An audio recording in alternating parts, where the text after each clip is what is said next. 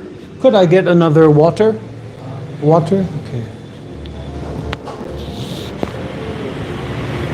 Om Padme Hum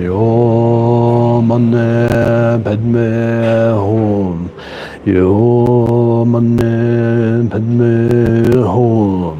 Yo Mane Padme Hum. Yo Mane. Oh, thank you so much. Yeah. You can take this one. Thank you. Yeah, thank you.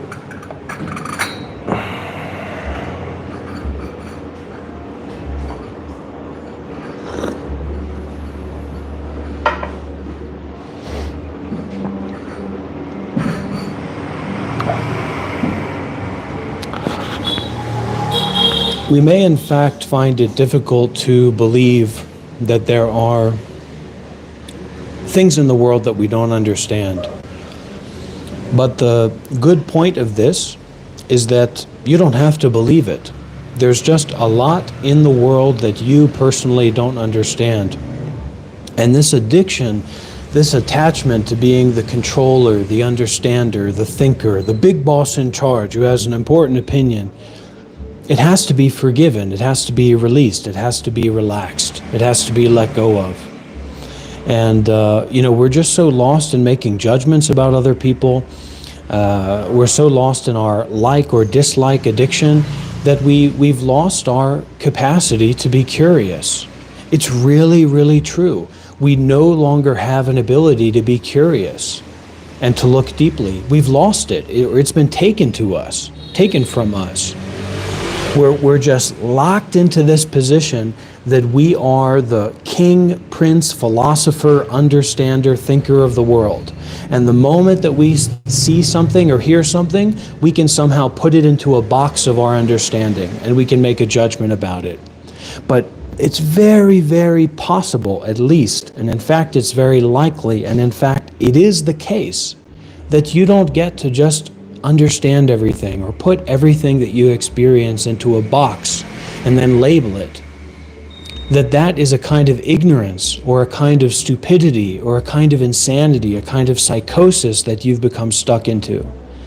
That everything is automatically supposed to be what you think about it. Doesn't make any sense. Why would I inherently be what you think about me? Why would this live stream or this situation or this experience automatically be what you think that it is? Why would that be the case? And instead of defending ourselves or fighting with what I'm saying, actually listen to it and digest it. Oh, I don't know everything about that person that I see over there. This is my first time. This is new. I don't know what this is. I'm curious about this. But instead, the moment we see something, the moment we experience something that's from a different culture, a different way of life, a different way of viewing things, a different perspective, we're compulsively, we get our cardboard box or our plastic box, God forbid, of thoughts, and we shove that thing into our box of thoughts and we tape it up and we chain it up and we put a label on it. That's like the way that I say that it is. But that's not necessarily true. And so this is not about you believing what I'm saying or about you believing what you're thinking. This is about the unnecessariness of you labeling and judging everything that you see and experience.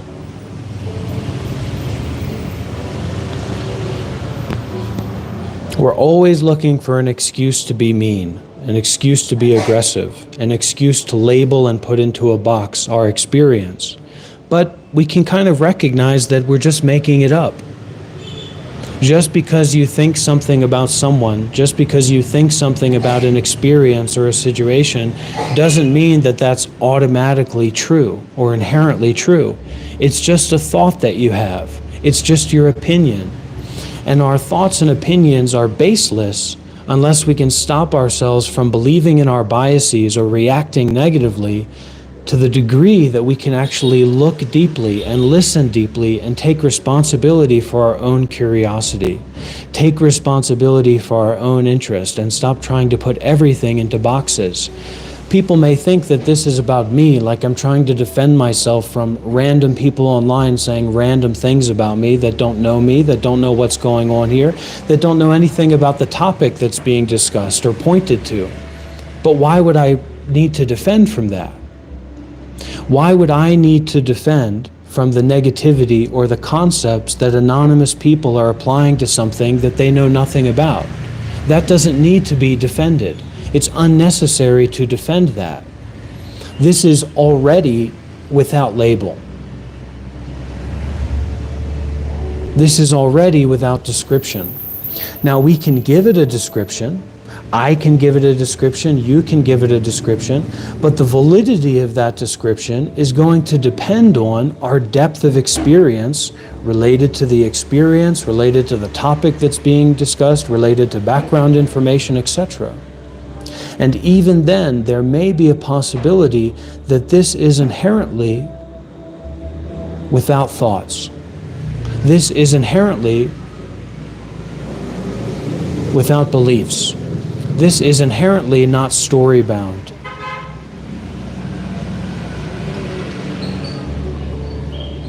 It's time to get it together, everybody, because I'm going to stop holding back here very, very soon. And if you think I'm tough and rough when I'm not holding back, wait till you see when I go plus ultra. Wait till you see when I take off the limiter.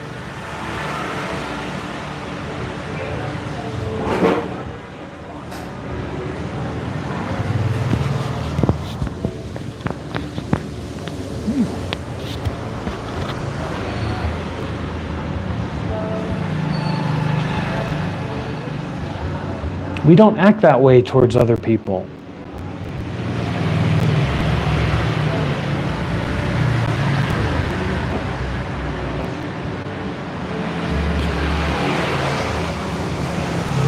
In a certain sense, we're all characters, conditionally.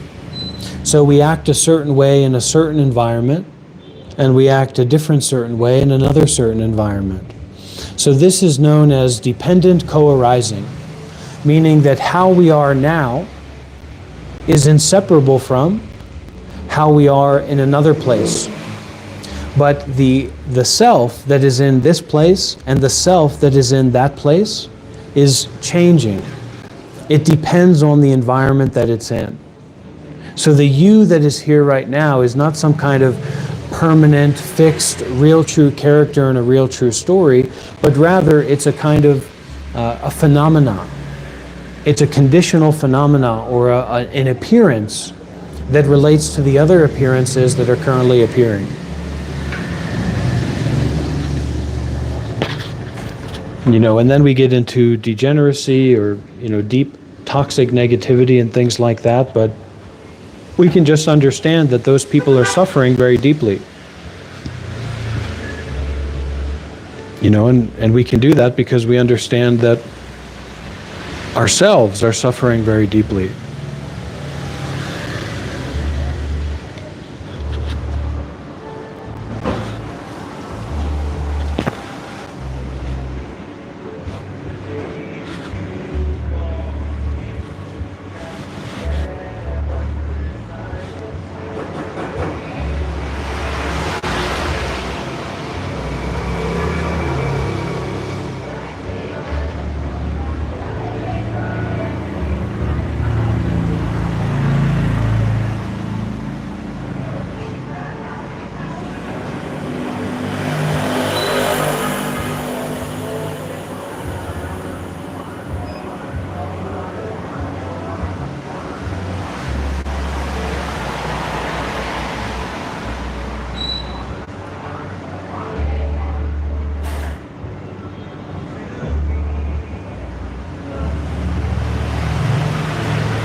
Undeniable awareness that's not based on thinking.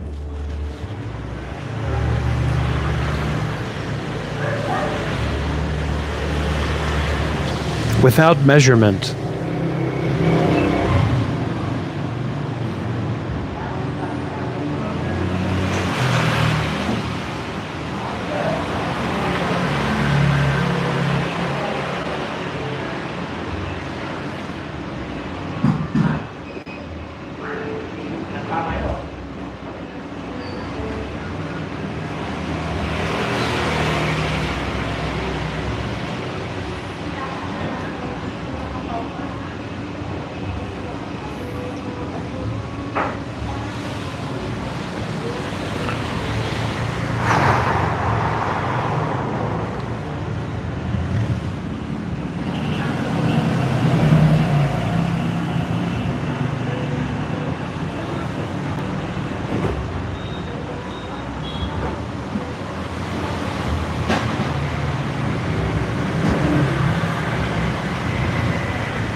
Yeah, life itself is a metaphor.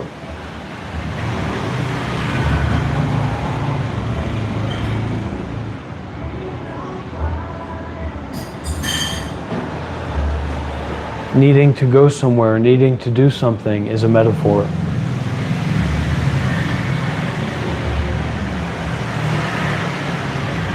This, however, is not metaphorical. That's why a lot of people have difficulty with it, or feel like they need to attack it or run away from it. And the statistics are out of this world. I mean, if you actually look at the statistics here, if you look at the statistics of how many people, not just how many people are coming in and not saying anything, but how many people are coming in, throwing shit or throwing some nonsense, right? And then completely unwilling to engage, completely unwilling to stop and look deeply, completely unwilling to explore this. And they're apparently strongly held opinions about it. They're strongly held right opinions about it. The statistics are unbelievable. So people attack or they run away. There's no in-between. The in-between is not about someone. That's why they attack or run away. You have to be open to this, not being about someone. You have to be open to this, not being about something. You have to be open to this, not being about a certain kind of experience or situation to be here. Otherwise, you have to run or attack.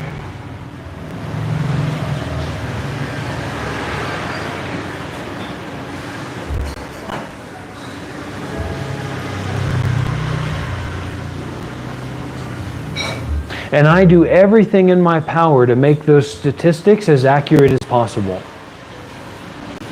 I do everything in my power to make this such a situation that it is undeniably strange, that it is undeniably unusual, that it is undeniably curious and vulnerable. And so the statistics that people either attack or run away are unbelievable. Totally the best statistics. This is neither ordinary nor is it special. It's neither good nor is it bad. It's neither right nor is it wrong. And shame on those people for their disingenuousness, their lack of willingness to come forth and fight. I don't have, the same way that I don't have any problem with people coming here and then running away. Everybody who knows me loves that. I love to fight. I love to get my elbow on the table and strap up with another man or human being and go to town and go to work together and explore together. It's unforgivable.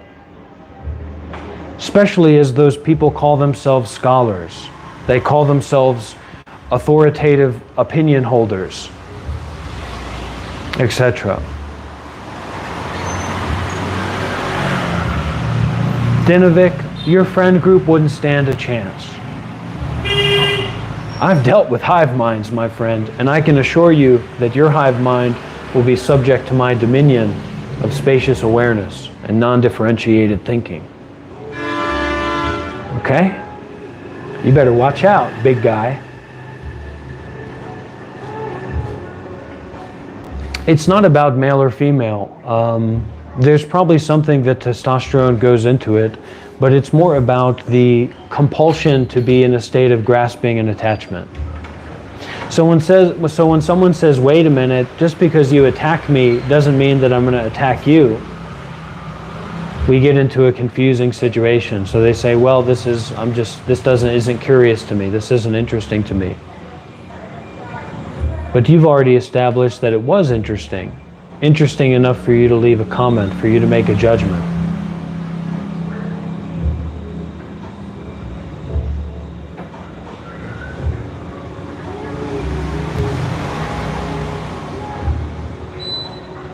I won't deny that I'm a white man. I will not deny that I'm a white man.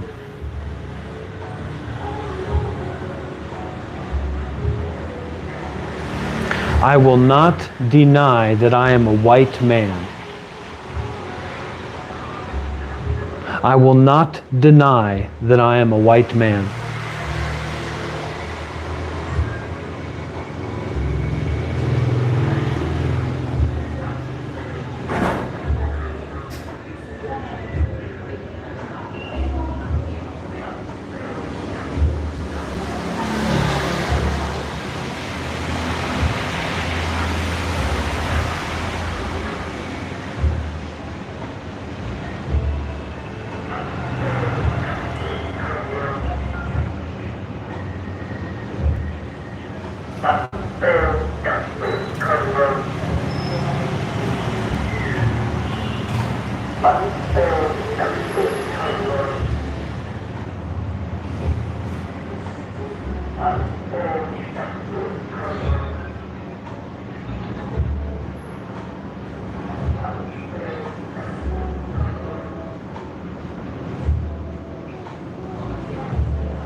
Money bed meal, more money bed meal, more money bed meal, more money bed meal, more money bed meal, more money bed meal, more money bed meal, more money bed meal, more money bed meal, more money bed meal, more money bed meal, more money bed meal, more money bed meal, more money bed meal, more money bed meal, more.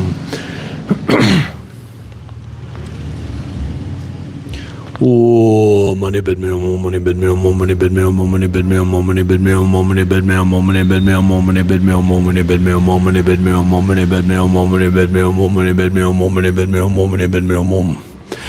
Oh, money bed meal, more money bed meal, more money bed meal, more money bed meal, more money bed meal, more money bed meal, more money bed meal, more money bed. Do not think. Oh, money bed meal, more money bed meal, more money bed meal, more money bed meal, more money bed meal, more money bed meal, more money bed meal, more money bed meal. Do not think. Oh, money bed meal, more money bed meal, more money bed meal, more money bed meal, more money bed meal, more money bed meal, more money bed meal, more money bed meal, more money bed meal, more money bed meal, more money bed meal, more money bed meal, more money bed meal, more money bed meal, more money bed meal.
Give up, give out, everything. Every tension, every grasping, every thought that's been accumulated, that's been bounded up, that's been binded up in the body, every judgment, every opinion, every good and bad notion, widen out, brighten out, shine out.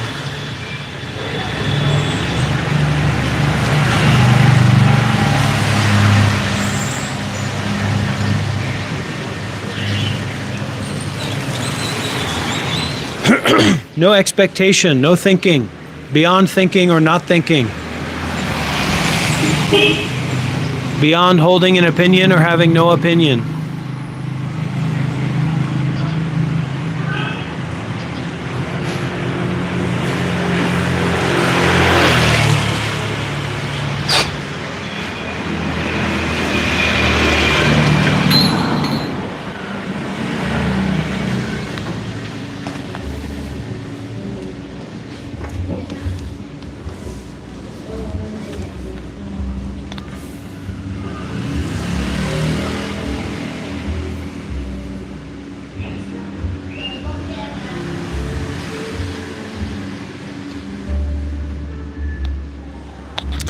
You know, that life is not about likes and dislikes.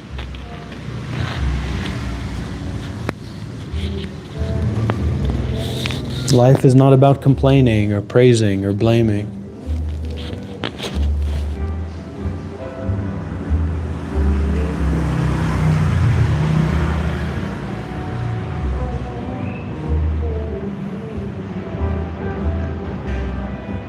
We're constipated with complicated thinking.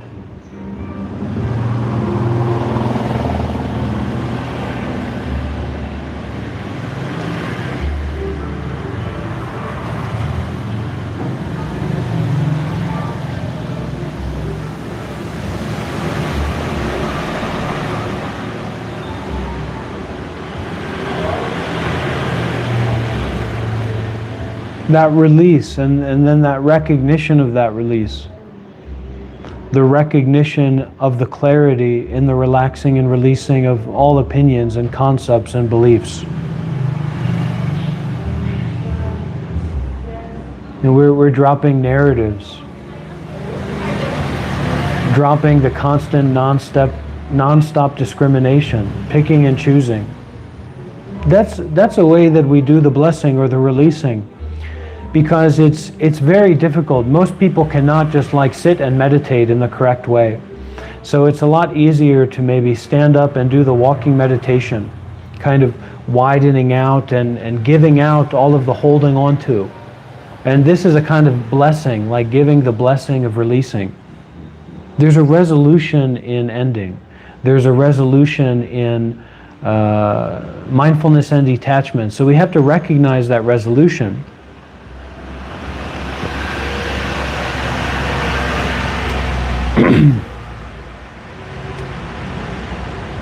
You know, like I have to keep repeating it because we have so many people coming in, but that it's not that difficult to understand not understanding things.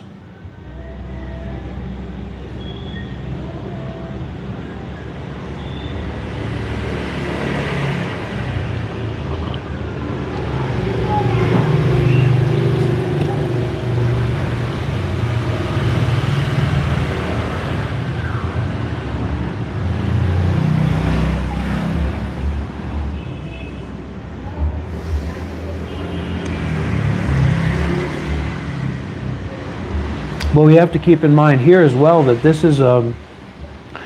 is more like a blessing ceremony that has a standout point, or like a waving flag man. So I'm kind of playing two roles. I'm playing the role of the waving flag man and also the role of the blesser or the forgiver or the fellow practitioner or what have you. But there's a lot of people coming in that are totally lost in the way that anyone can be lost. And so this is to be found by forgiveness, to be found by mindfulness and detachment, to be found by non-thinking.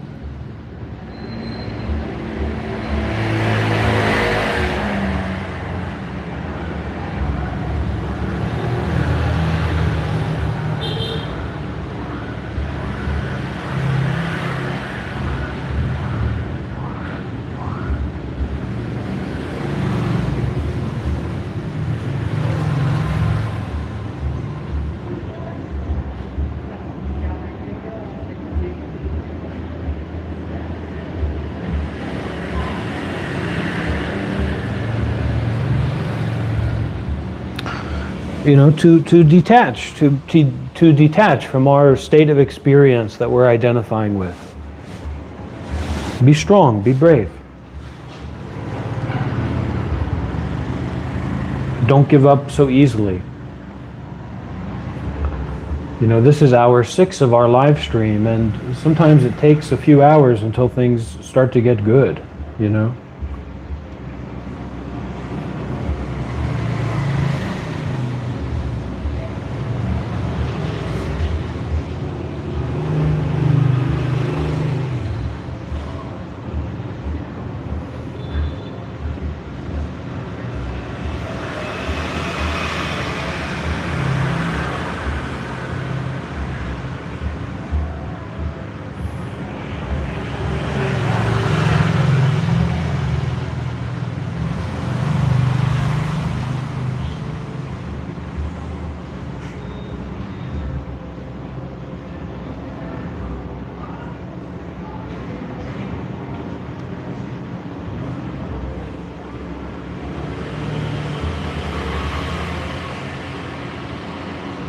Okay.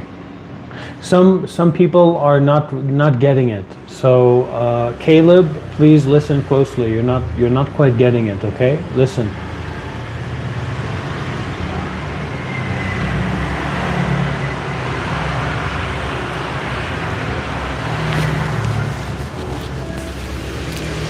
The mountains, rivers, earth, grasses, trees, and forests are always emanating a subtle, precious light, day and night, always emanating a subtle, precious sound, demonstrating and expounding to all people the unsurpassed ultimate truth.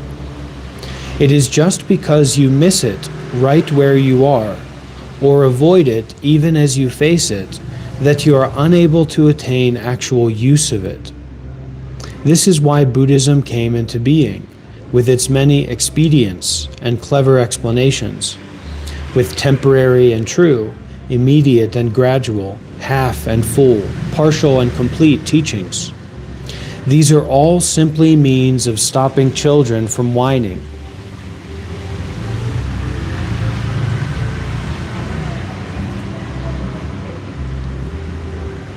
Yakurumo, Wakarumo, Wakarumo, Yakane Maya Naya Wasawaya Nakanaya Wewana Yakanea Naya Watanea Heyo Mana Wakinea Yango Mana Makanea Yamu Wakane. Listen to this, breaking habits.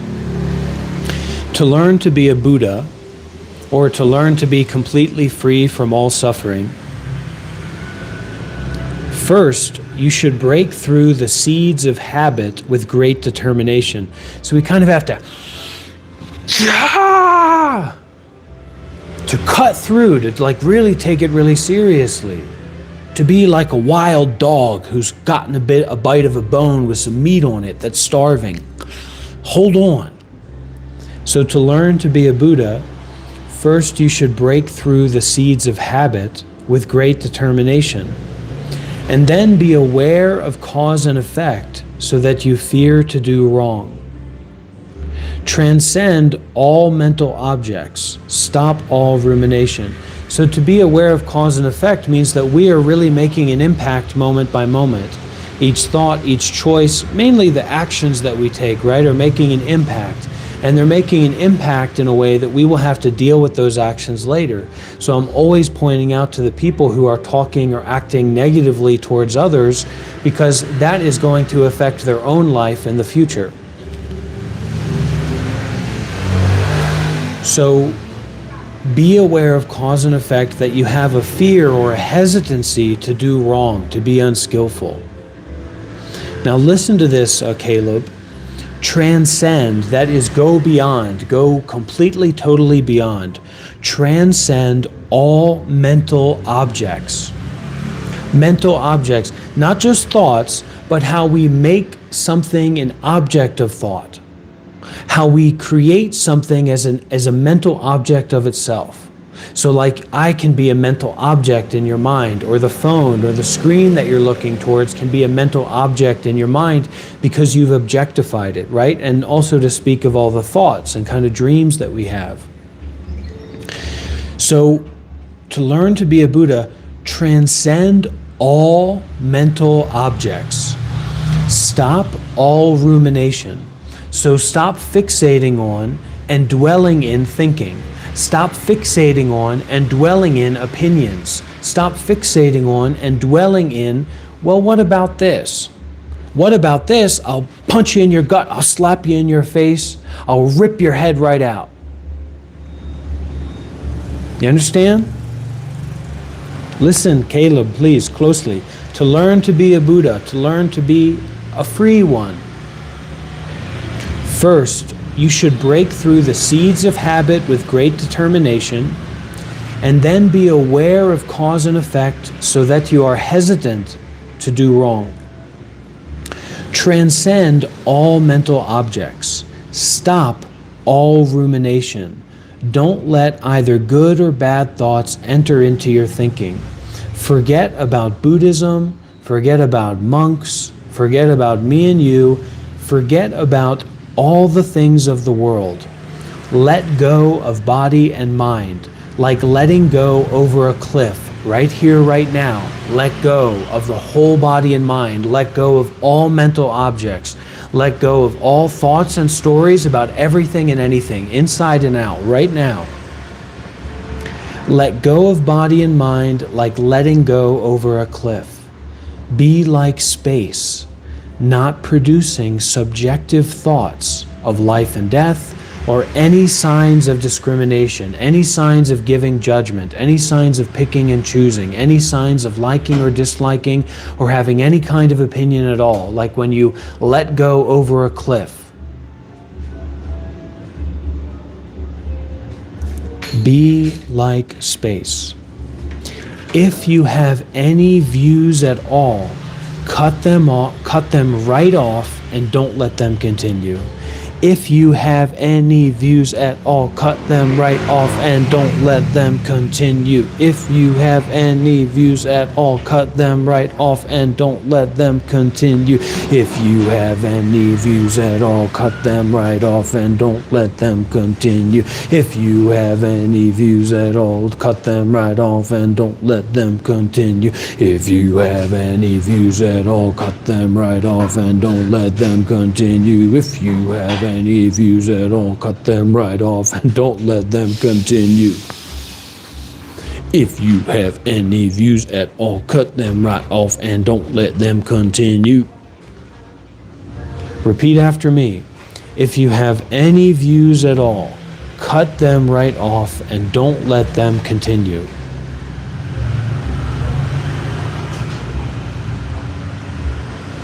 Can I get an amen? Can I get a hallelujah?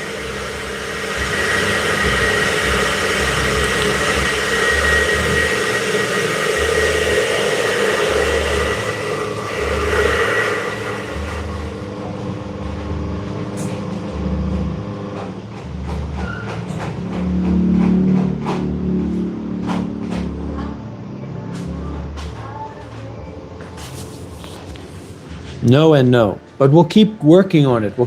You have to work with the generosity, friends. You need to connect more closely with the generosity, Sarah and Caleb. Stay with that. Stay with the generosity. Stay with the giving.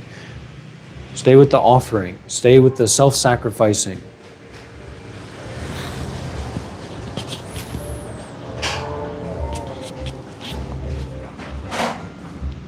Stay with being okay with not understanding. Give up the drive. Give up the fixation, give up the importance that's already there given to understanding. Give up the fixation on understanding. That's your practice of generosity. Give up the fixation on trying to understand this. Because right now you cannot.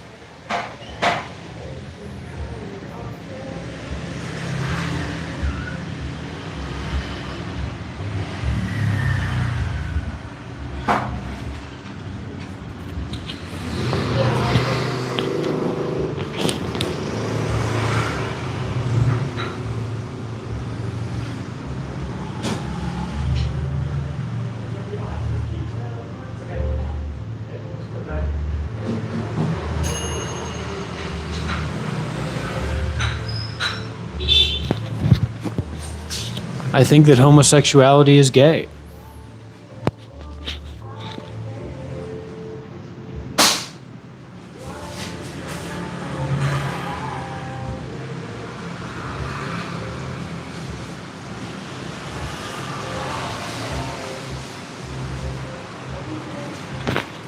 If you think that I'm looking like a clown, wait till you hear how I feel. This is what it's come down to.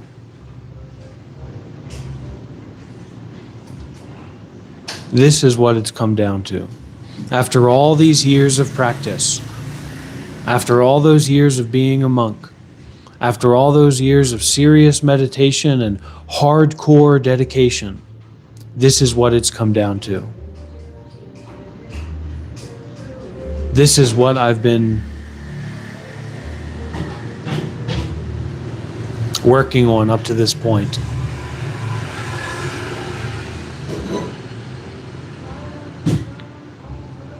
I'll try not to be angry.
Now even my supporters are calling me a clown.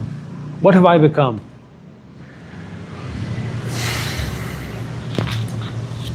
Zen Master Zitang, The Perception of Sages. The scripture on infinite light says, rivers, lakes, birds, trees, and forests all invoke Buddha, truth, and communion. In a moment of awareness without discrimination, great wisdom appears. This is like pouring water into the ocean, like working a bellows in the wind. Furthermore, how do you discriminate? Buddha is a temporary name for what cannot be seen when you look, what cannot be heard when you listen, whose place of origin and passing away cannot be found when you search. It covers form and sound, pervades sky and earth, penetrates above and below. There is no second view, no second person, no second thought.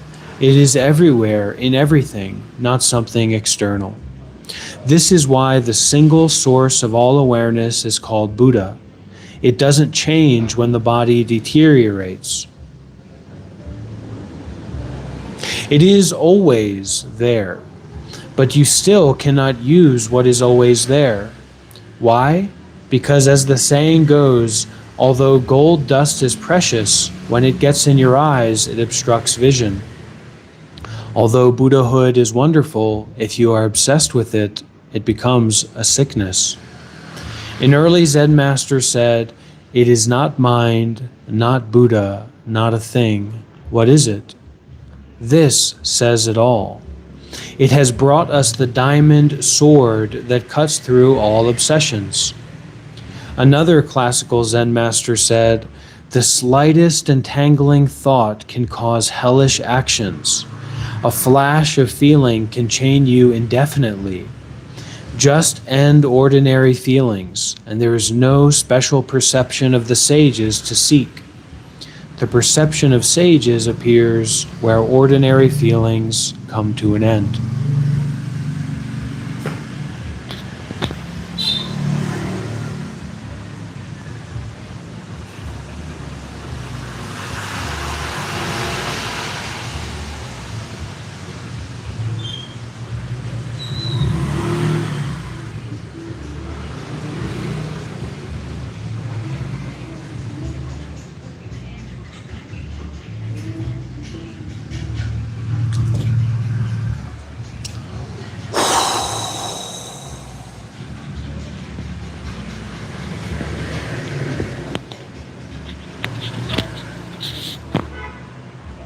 Don't try to be tough here. Don't come here and try to be Mr. Tough Guy. I've seen all the tough guys you can imagine to see. Don't even try it. Don't try to come here and be a tough guy, okay?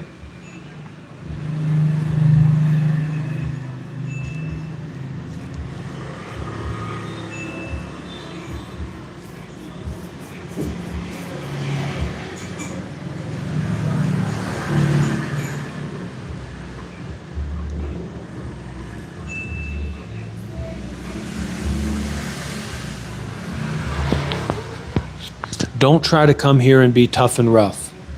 I got all the tough and rough right here. Watch what you say. Watch what you do. Watch what you think when you're here. Or else. The Living Road. Zen Master Mian. All people have their own living road to heaven. Until they walk on this road, they are like drunkards who cannot tell which way is which. Then when they set foot on this road and lose their confusion, it is up to them which way they shall go. They are no longer subject to the arbitrary directions of others. Totally alive. When you are totally alive and cannot be trapped or caged, only then do you have some independence. Then you can be in the ordinary world all day long without it affecting you. Deluded Zen, might get called out. Many people study Zen, but encounter Zen teachers without clear perception of truth. They make arbitrary explanations and take their subjective interpretations of Zen sayings for final truths. Their aim is to be recognized as understanding Zen. This is a most serious malady. This is a malady we've had here as well in this space. So that's something we want to watch out for as well. We don't want to try and share something that says, I understand Zen. The I that understands Zen is just nonsense. People come here, they're the big, rough, tough guy. Maybe they didn't get to be the bully when they were in high school, so they're going to be the bully now. You're going to bully me. You're going to beat me up. You're going to say who I am.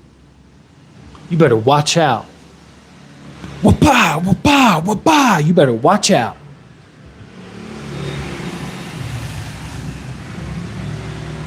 You want to see a clown? I'll show you a clown. Here's your claw and here's your own. Which one you want first? The ow or the claw?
Om Mani Padme Hum. Om Mani Padme Hum.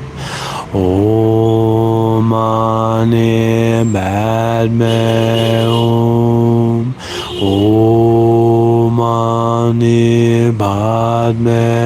hum. Om Mani Padme Hum. Om Mani Padme Hum. Om Mani Padme Hum.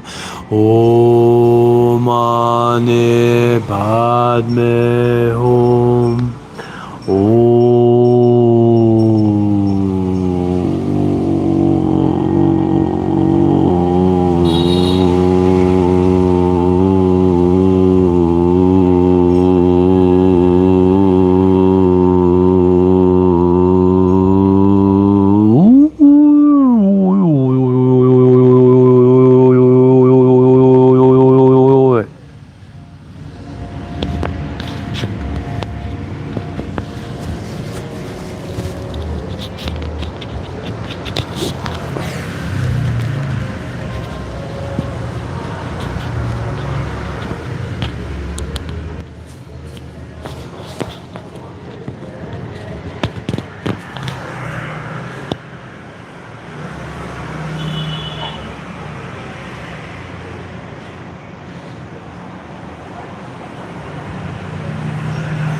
Do you expect me to sit here and be disrespected?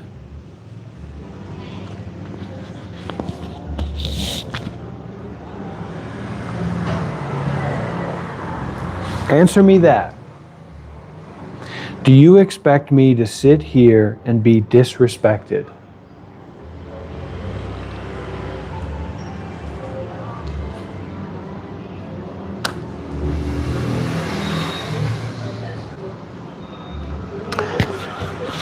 And I am talking to you, DJ.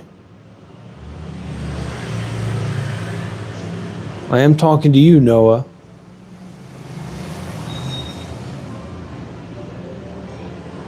I am talking to you, Jason. Do you expect me to sit here and be disrespected?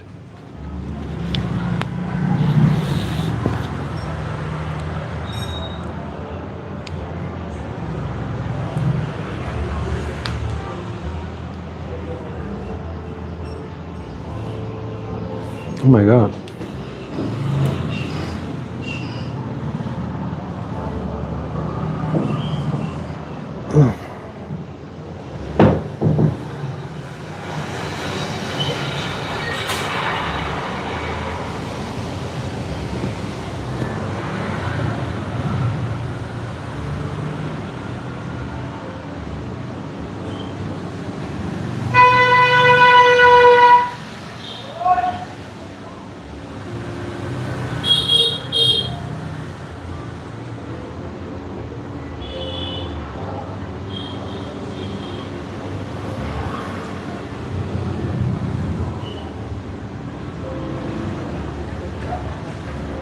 Do you really expect me to sit here and be disrespected?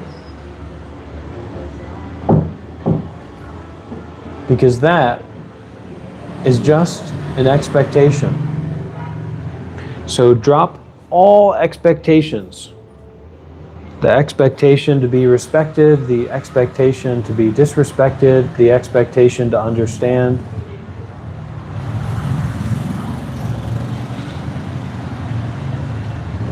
Don't fixate on anything. Don't let your ego distract you, Bebop. You're confused. You've become confused in your confusion. Brawley, Kya.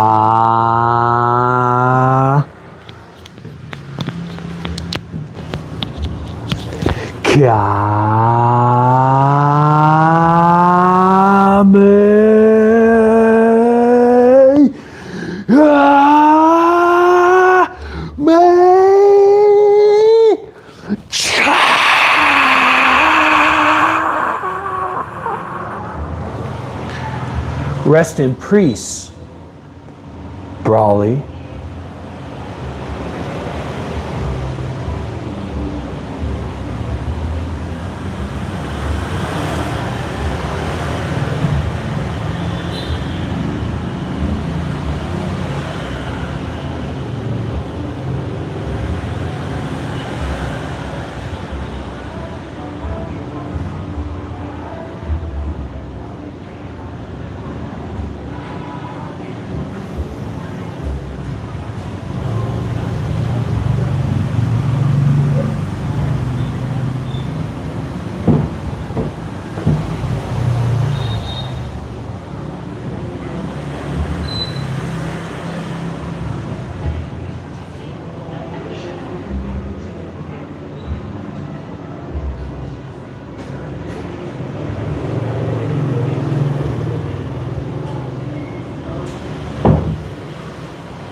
So it's not just the suffering, like we feel a little bit anxious or we feel a little bit difficulty, we feel unpleasant inside. It's also the suffering of our ego that is built on these expectations and desires we have to get something out of our life. You know, we want people to respect us. We want people to believe what we say. We want to have a high position in the society, right? So that does kind of relate to our negativity, our difficulty, our unsettledness inside, right? But it's our ego's suffering, it's our ego desires that make it such an unpleasant thing to be ourselves or who we think that we're supposed to be. And when we're so locked into our desires of what we want from the world or what we want from the future or what we're trying to avoid in our direct experience now, we can't see clearly. We can't see through the facade. We don't have an actual capacity to determine what's going on. We get caught up in images. We get caught up in appearances. We get caught up in the way that things appear to be or seem to be. But this is not about the way that things seem to be. This is not about anything, because this isn't anything. What is this? Sir, I've been watching this live stream and I've made a determination that this, and especially you, are my thoughts about this and my thoughts about you. Come on, everybody. Come on, we've got a little bit more access to humanity than that. We've got a little bit more access to wisdom than that. We know that our thoughts about what this is not this. We know that our thoughts about another person are not that person. We can maybe even know that the thoughts that we have about ourselves are not ourselves. Just thoughts. Just non-stop compulsive thinking, non-stop compulsive making judgments to reify our sense of self, to reify our sense of authority, because we're pretending to be an authority over other people, and we're pretending to be an authority over ourselves. We're pretending to be the judge, the jury, the executioner, the right thinker of this experience. You have to be more open and willing to be wrong. You have to be more open and willing to not understand. You have to be more open and willing to not think about things all the time. Because if you're thinking about things all the time, it's like there's a cloud in front of your face. It's a cloud of your nonstop thinking that doesn't allow you to actually see this, to see what's right here in front of you, to see it as it is, not just the way that you think about it. So these clouds, these storms of our nonstop complicated thinking are covering up our eyes, covering up our ears, and making us in this reactive way, this judgmental way, this black and white way. You've got to get over your childhood trauma.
vain.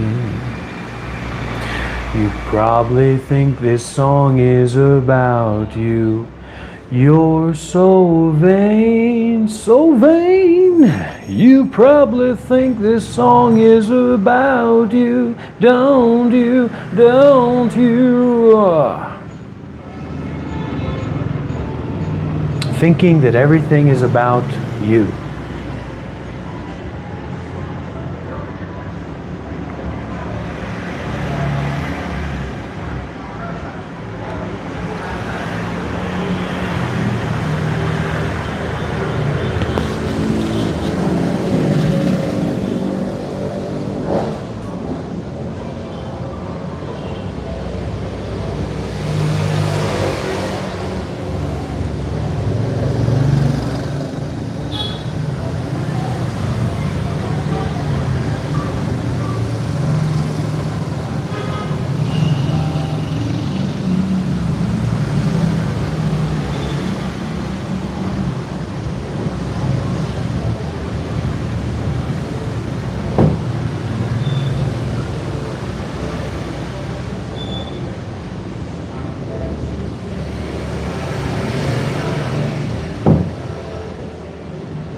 We're getting into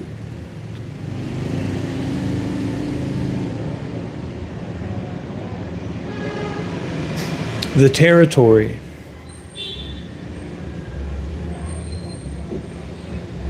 in which we can make a choice. And this is the territory when many obstructions, many complicated thoughts, many fears, many spirits may arise. Many spirits may arise during this time. And so this is not a choice between good and evil, right and wrong.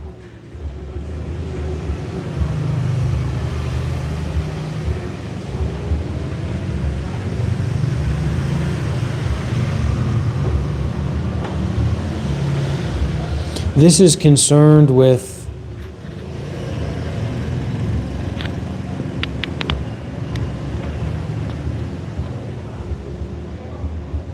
the release of identification with phenomena,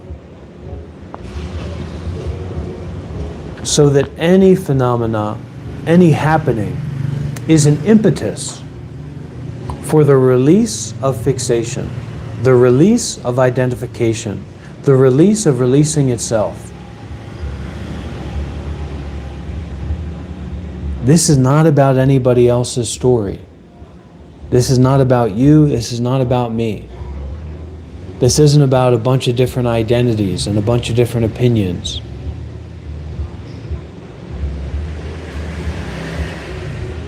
Beyond being about anything. Spontaneously already. Our trauma, our positive elements of life, our trauma and our anti-trauma, both irrelevant. To see through to the irrelevance of irrelevance itself. Look, you want to be strong, you got to go to the gym. You want to be brave, you better face those challenges. You want to be wise,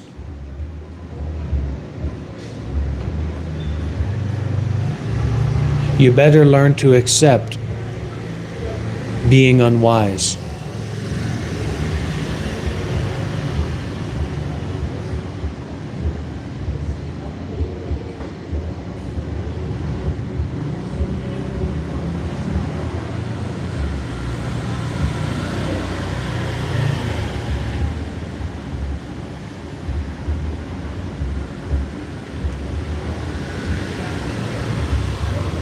You have to care a lot before you can attain detachment. When you don't care, the best that you can do is be complacent. is to be callous. And detachment is not callousness. Detachment is like wisdom and compassion rolled up into one.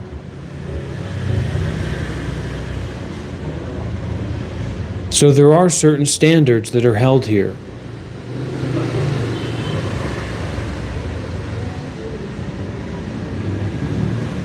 Those standards may be outside of your purview or outside of your degree of experience.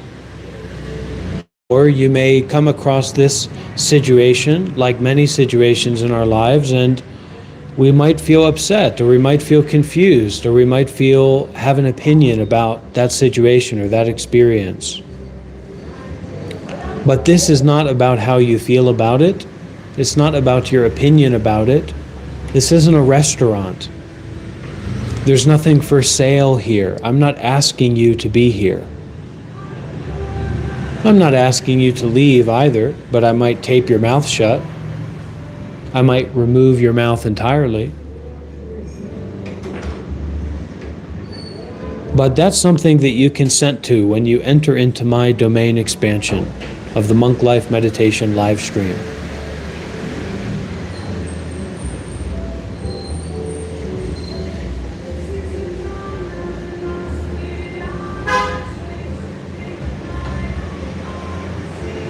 Feel the vibratory nature of spaciousness in the here and now.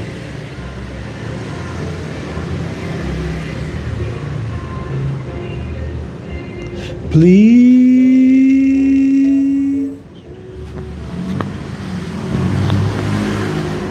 I should work on my trauma, as we all should. Transforming suffering into enlightenment, or realizing that suffering is nibbana, that samsara and nibbana are inseparable. So let's see if we can do something with that.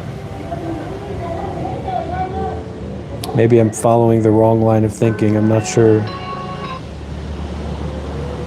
Not being sure, being okay with not being sure, but still we try. We don't try to hold an opinion or make a judgment or say something rude or try to tear somebody down,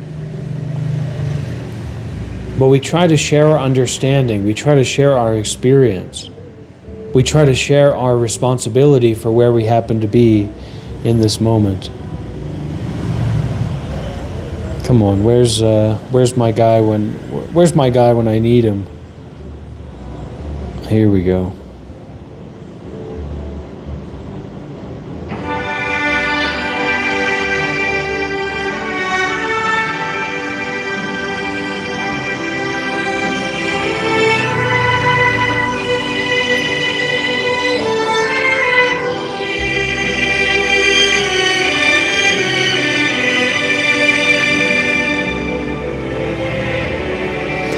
Anjo sono solo e sono eloesante, manchanna parole.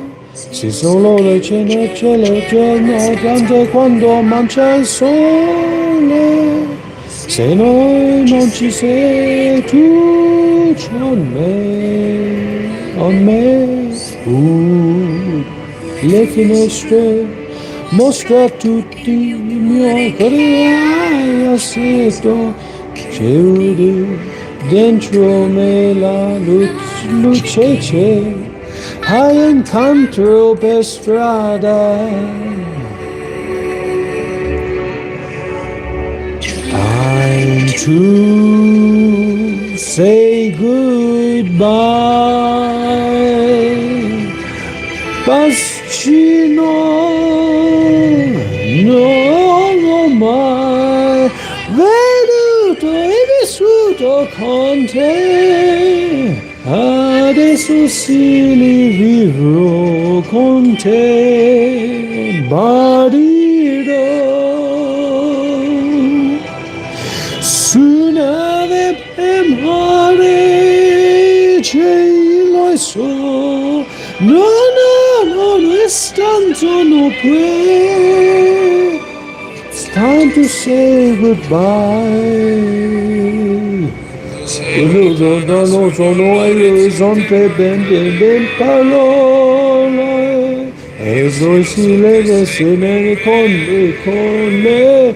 tu mia luna, tu sei qui con me. Mio solo, tu sei qui con me, con me, con me, con me. It's time to say goodbye. Bestie, se non ho mai veduto, vissuto con te, adesso si vivrò con te, partirò. Su navi del mare, cielo e lo so,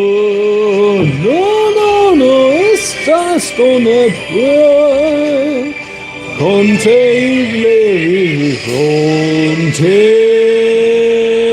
partido. Su nave del mare, cielo e lo so, non estén tanto que con te vivré, te partido.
Enlightenment is beyond words, and no person has ever attained it. A classical Zen master said, Zen has no sayings, nothing at all to give people. Another classical master said, I don't like to hear the word Buddha. See how they sprayed sand and hurled stones in this way. This can already blind people. If you still look for a living road on a staff or search for a representative expression in a shout, this is no different from catching a rat and looking for in its mouth elephant tusks. This is why the classical Zen masters preserved a certain state in which no time whatsoever is wasted 24 hours a day. This state is to be maintained until you reach the point where there is nowhere to grasp and nowhere to anchor. Then you should let go and make yourself empty and quiet, clear and calm, to the point where former intellectual interpretation, rationalization, misknowledge, and misperception cannot get into your mind or act on it at all. This is the essential shortcut to the way. Do this, and one day you will understand what's going on where you already are. Yeah, definitely a certain kind of release. There's a lot of ways to release a lot of things. But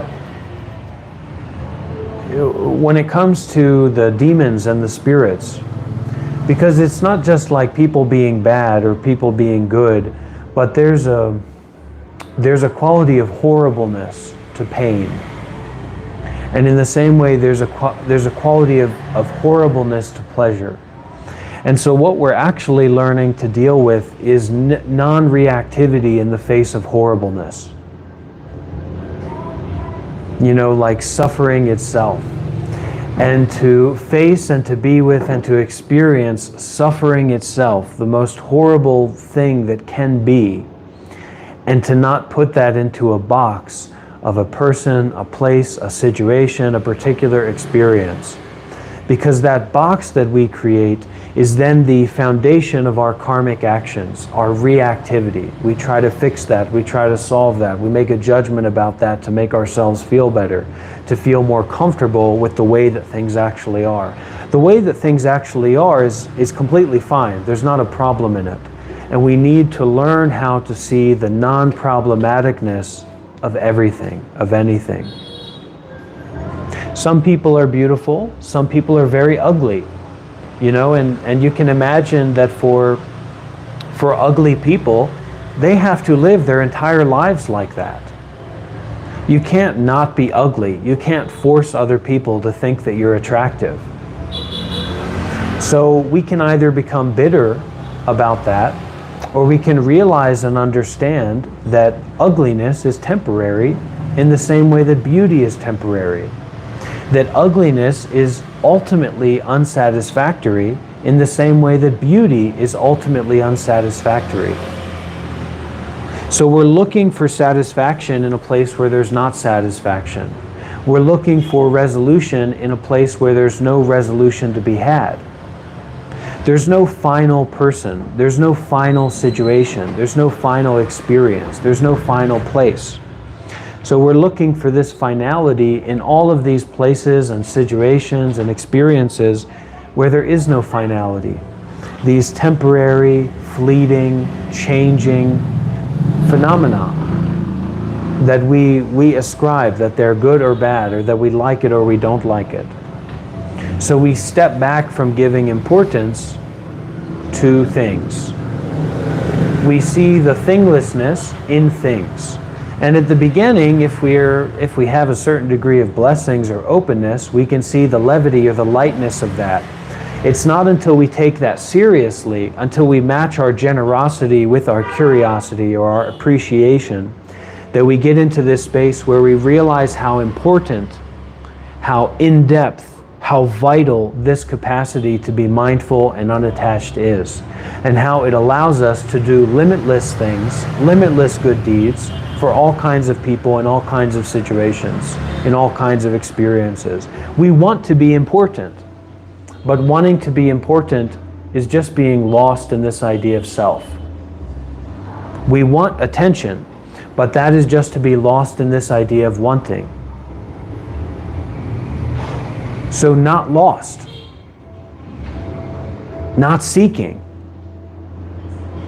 not figuring something out, not avoiding something. And there is an alreadiness to that.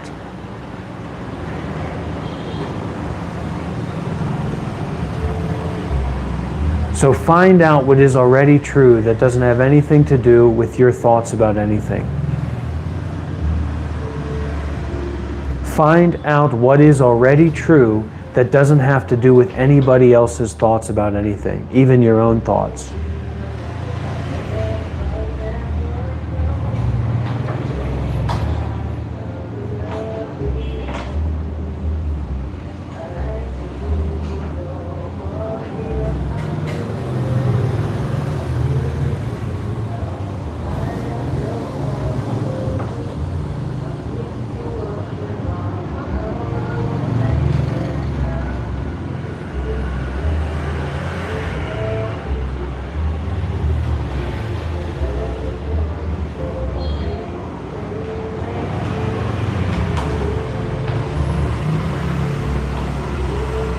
This is concerned with the true power, not all this fake power.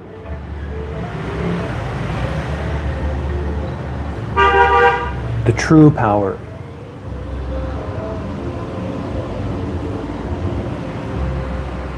Let trash be trash. This is what we're forgetting. Trash is very useful in many ways to be recycled. Our poop, our feces, our excrement is very useful for feeding the mangoes and the blackberries, etc. Play it safe. Go with the Bahia Sutta.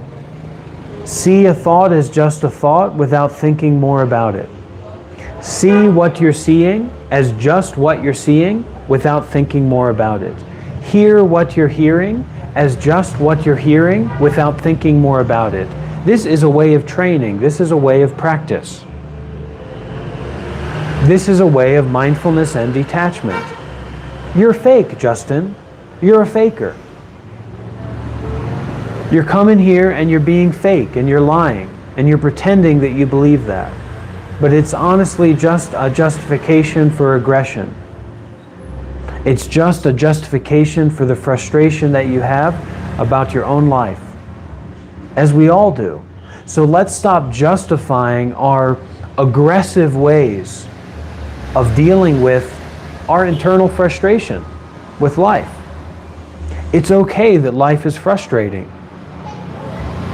It's okay that it's difficult to have a body. It's okay that there's difficulty in our mind. We deal with difficulty mentally. We deal with difficulty physically. And if we don't seem to feel that way, we know that others do.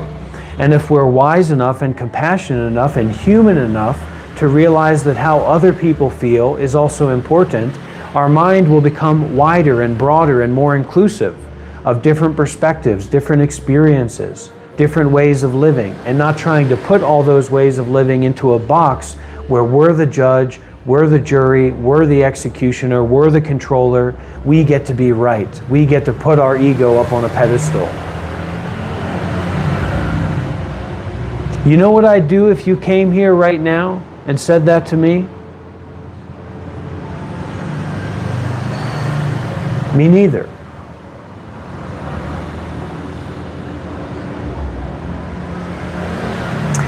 The sun, it shines on my face and on my eyes. The sun, it shines in my heart. The sun, it shines in my heart. The river, it flows from the mountains to my toes. The river, it flows in my heart. The river, it flows in my heart. The trees, they sway and bring oxygen every day. The trees, they sway in my heart. The trees, they sway in my heart. From the mountains, the flowers, the children and the deer, we all love each other. There's a place for everyone in my heart. There's a place for everyone in my heart. There's a home for everyone in my heart. You know, a lot of the young people, some of the young men online, I've done these kind of songs as a practice, as a training with them. And they oftentimes, they don't, you know, because they're open and they're listening to what I have to say, they're not immediately aggressive. But there's this thought or this idea that it's like, it's kind of not practical or relevant to practice like that, to sing songs like that, right? To really brighten the mind, you know, to bring a sense of happiness and peace to the mind. But when we see the kind of comments, when you see the way that people act towards each other, people that they don't even know, the degree of aggression, the degree of toxicity, the degree of just weirdness that people are comfortable acting out into the world with, negatively, to harm others, it's not difficult to see how important it is to bring this quality of playfulness and brightness and kindness. Young men these days are not learning kindness. They're not learning gentleness. They're not learning about compassion and wisdom. They are lost and afraid, and the only answer seems to be cognitive dissonance, disassociation, or aggression. You have to take responsibility for your own curiosity. You have to take responsibility for your own eyes, your own ears, your own heart, your own breath, your own moment-by-moment experience. Stop opening up your mouth and asking other people to put trash in it. Listen with your own ears. See with your own eyes. Feel with your own heart. Reconnect. Your time isn't valuable. You're just jumping around from thing to thing. Your time isn't valuable because you don't know how to fully be there with what's happening. You're just lost in the sauce of the weird political ideas, the weird news media that's been making you be a better consumer for advertisers. You've been listening to disingenuous people spout nonsense to help sell you on ideas so that you do what they expect you to do. So that you're a better consumer, so that you're a better voter, so that you are more reliably deceived, so that you are more reliably convinced about things. So it's not surprising that coming across this, you'll be, what the heck going on? Because this does not value your like or your dislike. This does not value your attention because nothing is being sold to you here. I'm not trying to convince you of anything. I don't care if you like this or you dislike this, okay? I don't care about your opinion about this. This is a matter of unconvincing. This is a matter of destabilizing constant conceptual thinking. This is a matter of de-indoctrination, unindoctrination.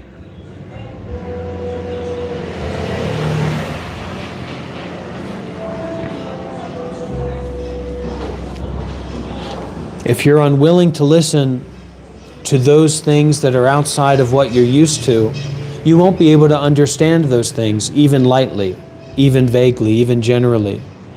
But you will be primed if you're watching Fox News, if you're watching, the political BS out there, you will be primed to be aggressive. You will be primed to be reactive. You will be primed to be easily manipulated. You will be primed to be someone that is easy to interpret, easy to know what they're going to do next. Because when they come across something that's not what they're used to, they act aggressively. They get confused. We've lost our capacity to actually stop thinking and start listening. We are going to change the world from right here and right now. We are going to learn how to be in relationship with reality itself. We are going to build up community. We are going to build up and go against the powers that be. We are going to defeat all of the non-practical, complicated thinking that is perpetuating itself out in the world and also in ourselves.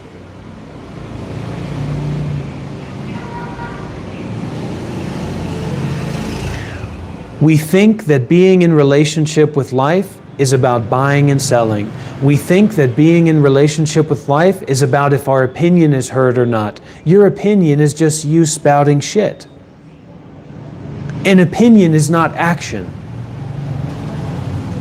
And when we have an opinion that's not based on deep, meaningful experiences, when we're not willing to listen, we're also not willing to speak. Because we can't speak to anyone except the social media feed.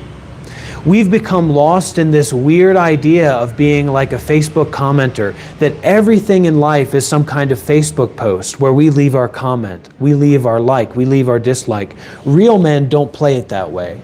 Real men speak man to man. Real men ask questions. Real men share their experiences. Real men go deeper. They're not just going around leaving opinions on Facebook, comments on Facebook. I'm right here. I'm not an anonymous liker or disliker. I'm not an anonymous commenter. I'm right here and right now. And that's what you have to deal with. I don't have to deal with that because that's already my experience. But you have to deal with your own experience. And instead of continuously like making up a thought or an idea for you to believe in, and then saying, I believe in the thought that I just made up. You actually start to look deeply at your own thoughts. You start to look deeply at where thoughts are actually arising from, instead of pretending to understand. This is not about believing anything. This is about you beginning to be willing to look at your own experience, to look at where thoughts are arising from. Not the Republican thought, not the Democrat thought, not the Jesus thought, not the right thought and the right, and women are like this, and men are like this, and I really think this. Not the thoughts, but where are those thoughts arising from? Where are thoughts arising from, and where do thoughts disappear into? You can't answer with a thought, because that's just another thought. So what is thoughtless? What exists without thinking? What is there without thinking about it? Already. Direct experience. And the problem we have in our modern society is that we've got all these fathers, so-called fathers, and all these so-called mothers. All they want to do is think about stuff. They're constantly thinking all the time. And they're addicted to their smartphones. And they're addicted to their self-importance. And it means that they can't actually stop long enough to spend time with their children. They can't stop long enough to look deeply.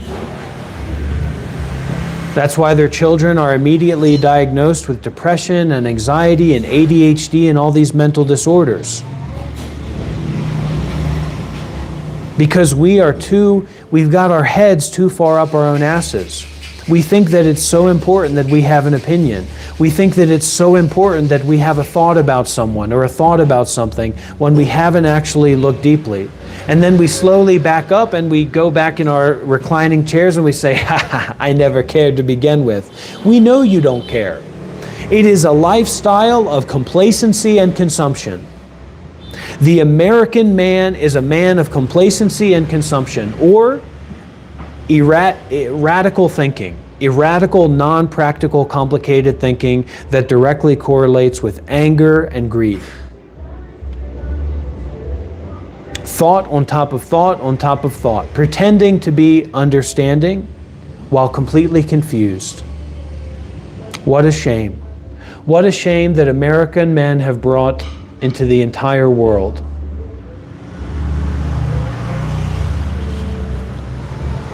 But I'm standing up from now on. I'm going to do something about it. I'm not going to allow American men to dominate my life. I'm not going to allow American men to dominate my life anymore. They're fakers. They're posers. They don't stand behind what they say. They're just pretending. And they're pretending in a way that says, okay, if you make me look deeply at this, if you make me talk deeply about this, I'll just be aggressive. I'll say something mean about you. I'll attack you. Mental aggression. What a shame, what a shame, what a shame. So this is your wake-up call to actually look in the mirror of your own mind, to actually face your own reality, your own experience. Stop pretending to be in charge. Stop pretending to be the person that understands everything just because you have money in your pocket, just because you have a gun in your wallet. Get out of here with that. Not going to play here. All these men who think that they're inherently right because they've got money and a gun. Not my America.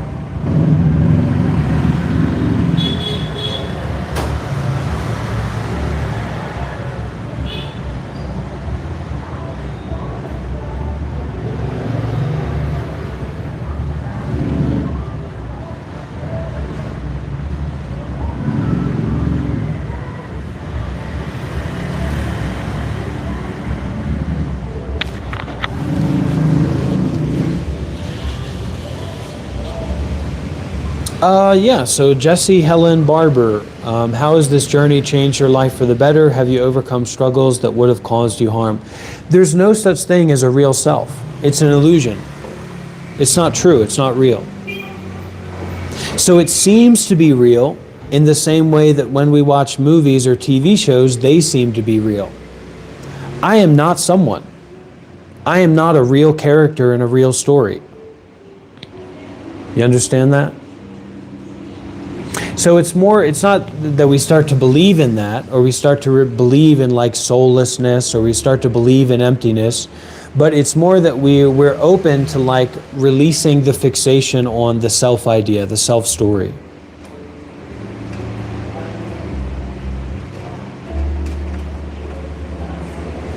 There is no real true person in a real true story. It's just another thought. Like you being in the situation that you're in, me being in the situation that I'm in, is literally just a thought. So if you look for that self, if you look for that like real true identity, that real true person, etc., you cannot find that person. It's just a thought. Your life, your real story, your real idea about your child, etc., is just a thought. It's an illusion.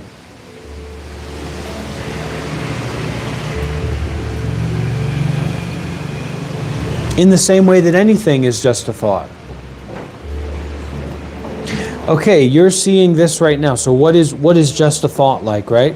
You're seeing, or this is being seen right now. This is being heard right now. You know, this is being experienced right now.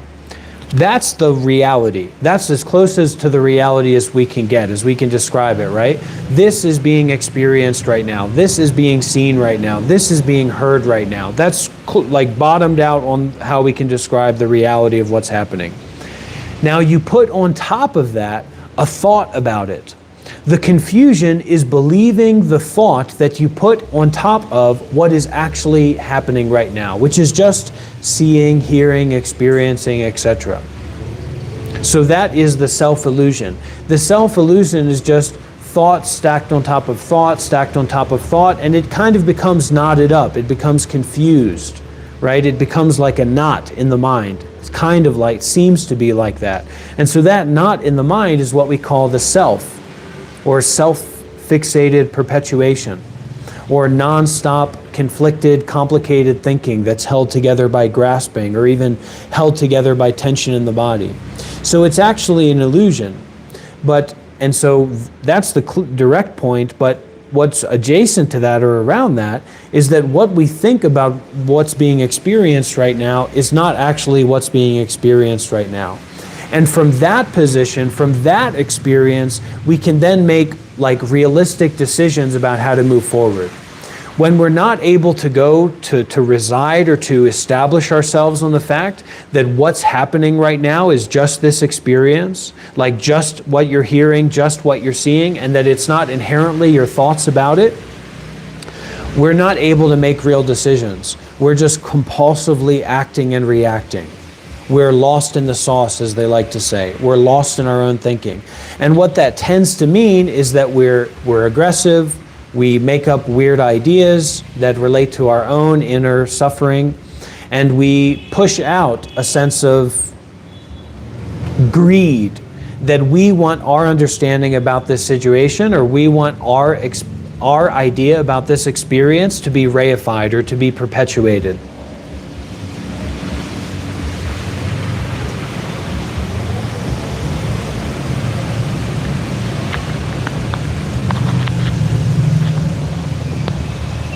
So there's an utter stupidity that most people are basically bound to.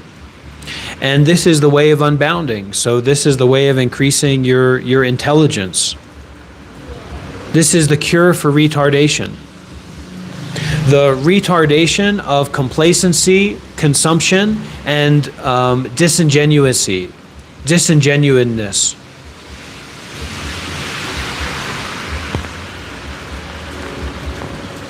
We think our time is so important, but all we're doing with our time is consuming and seeking out our selfish desires. So why is that so important?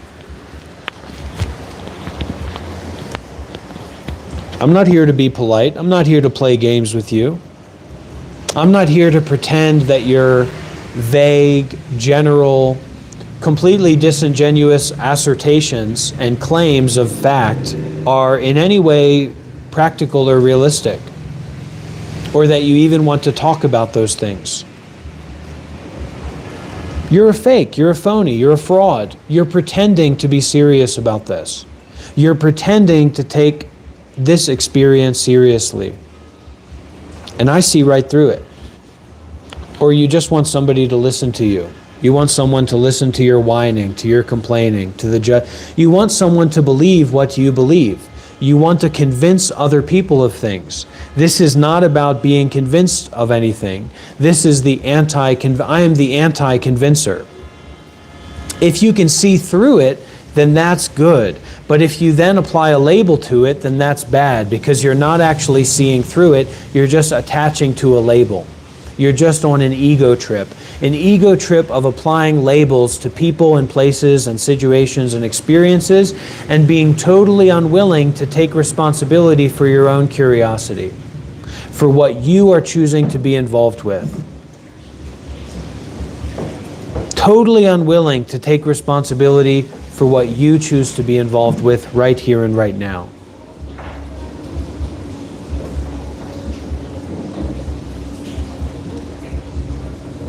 We're coming up on the 8 hours, the end of our 8-hour stream, so that's a full work day.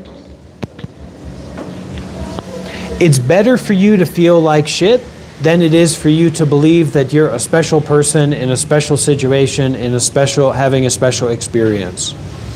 Feeling like shit is a lot more aligned with the reality of life than having this kind of weird, vague idea of your superiority in this situation or in this experience.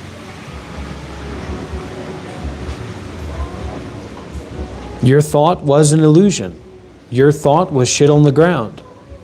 And that's the way that it'll stay. Until you can pick up your own shit and begin to process it and to compost it and to make use of it.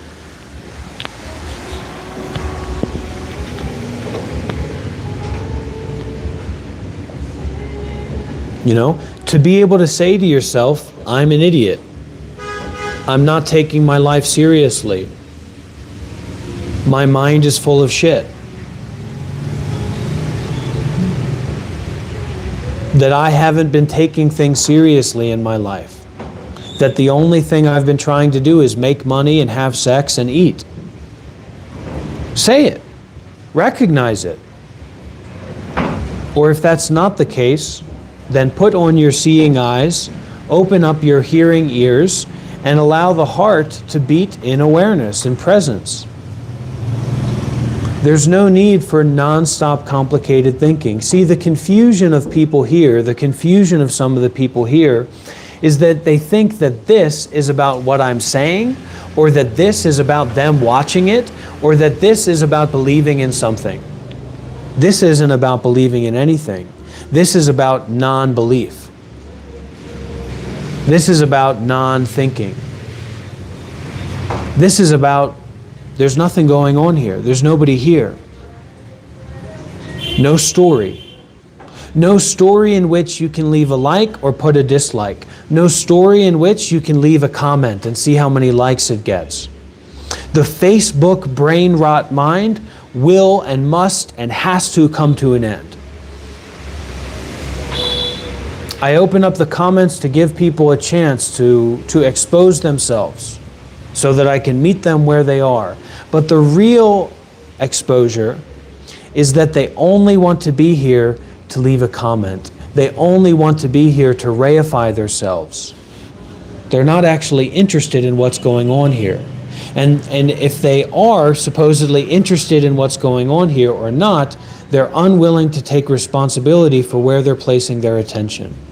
If you're placing your attention on me, if you're placing your attention on this live stream, take responsibility for that and stop complaining about it and stop making up just random ideas, random thoughts that you come up with about what this live stream is, and actually start listening to it. Did your mom or dad or nobody ever teach you to be respectful of other human beings? I just got back from McDonald's. Time for me to dunk on somebody on YouTube. We're not dunking on anybody here. This is human to human. This is life. This is your life. This is your experience. Where you put your time, where you put your attention, that's where your life is. So people show how they really don't value life. They just value what they can take from it. Not going to happen here, Facebook kingpins, Facebook philosophers, YouTube live chat deciders. You're not going to make any decision here. You're not in control here. You don't have a right to understand what's going on here. You don't have a right to have an opinion about this, because this is opinionlessness. This is concerned with not having any kind of opinion. This is concerned with thoughtlessness, not having any kind of thought. This is concerned with the ending of suffering. This is concerned with the ending of words and phrases. This is concerned with you getting the hell out of here because you can't take the heat, because you don't know what's being talked about, because you haven't looked into it, because you haven't researched it, because you didn't give yourself to being concerned with the end of suffering. I told everybody, I said we're getting towards the 8th hour. This is when stuff gets tough. This is when you better be careful where you're putting your eyes and putting your ears.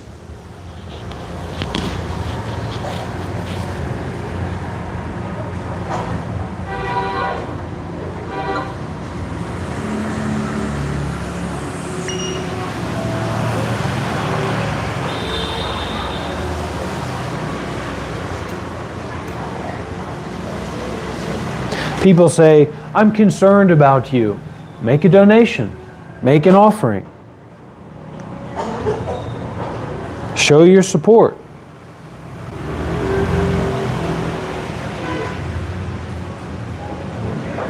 Stop believing in your thoughts. There, I supported you. Stop fixating on thoughts that you have about other people. There, I supported you. Now pay up.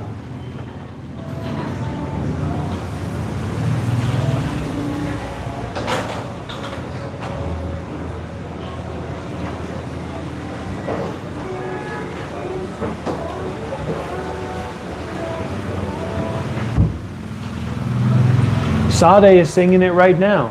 This is no ordinary love. Xin chào. Chúc mừng năm mới. Yes. How are you? You okay? You good? Okay. Nice to meet you. Yes, yes, very good. Here, you want to say hello? You want to see? Here, here, here. Oi, oi. Xin chào. Okay.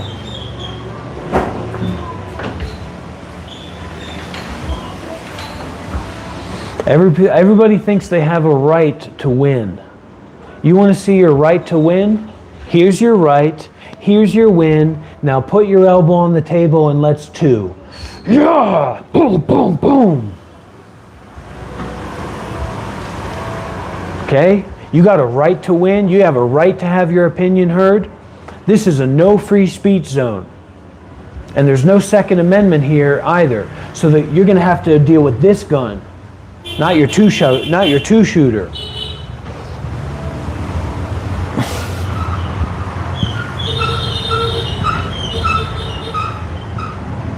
I done and got heated.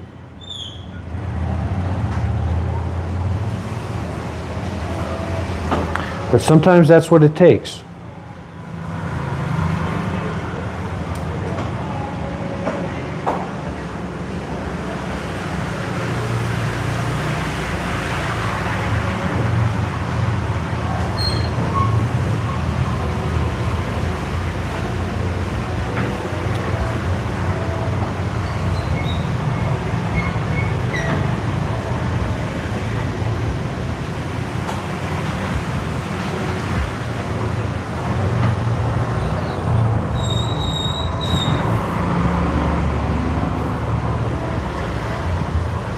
I don't mind people having an opinion. I don't mind people having a different view than me. But it's a man who doesn't stand behind his words. That's what I have a problem with. A woman who doesn't stand behind their words. Fakers, pretenders, disingenuous. And that's because they don't know how to be generous. So you can't blame them, but I can't stand it. I've got to sit down when I deal with that.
I'm done holding back.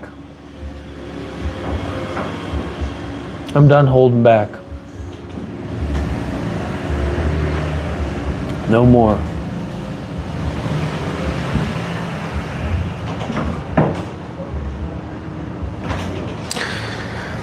The classical masters of Zen were people who had, above all, let go. As soon as they showed up, they overturned the sky and wrapped up the earth. How was it that they were like this? Simply because their final thought was correct, and they couldn't be trapped by false teachers or mountebanks and mesmerists. So their mentalities were beyond clanishness and transcending conventional parameters. So that's a big emphasis that we have here, is going beyond clanishness, so like in-group and out-group, and transcending conventional parameters. Like just, oh, this is the conventional, this is the usual way that we look at things, so we have to look at things in that way. That's unacceptable here. We don't accept that logic here. It's completely okay to be totally unconventional and to explore what that looks like, what that experience is like. The truth of the Lord is within each bite of the apple core.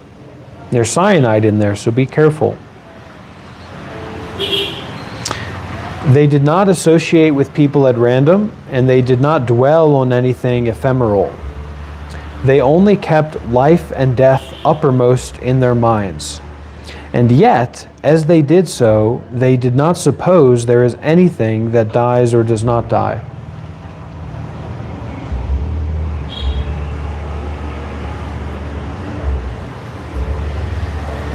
This is how the ancients worked. In this, it is essential to penetrate clearly and extend it to the full application. After that, one can undergo radical Zen treatment, lest one still be at a loss in the midst of complex changes and developments. Needless to say, when one is still at a stage where the mind is half dark and half light, half clear and half reigning, one cannot walk alone in the vastness, even if one wants to.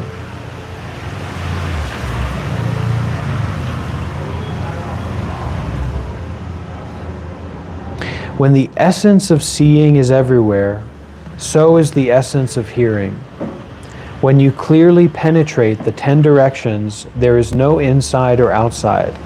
This is why it is said, effortless in all circumstances, always real in action and stillness.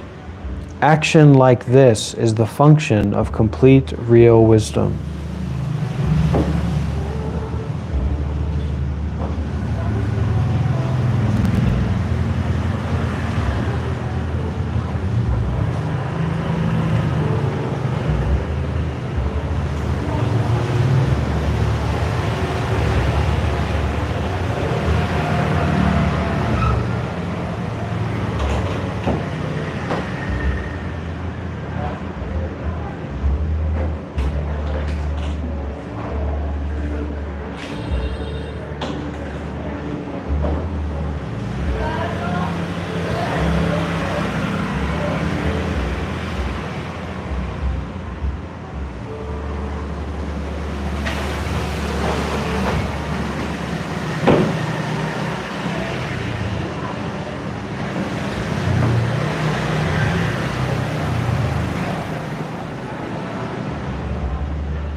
You know, who was it?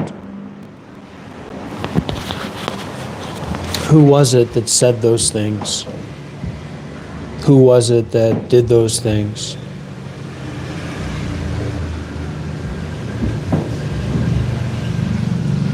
Where can you find a person in this mess of reality, in this vastness of direct experience as it is right now? Where's the person? Where's the story? Where's the real identity? Where is it? You look for it and you can't find it. What even is a person? What even is the mind? What even is reality? Look for it. Look for reality. Look for the mind. Look for the person. Look for the self. Look for the soul. Where is it?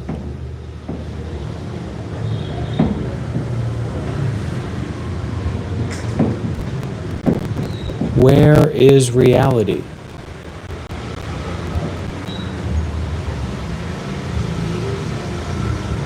And so we're standing on the razor's edge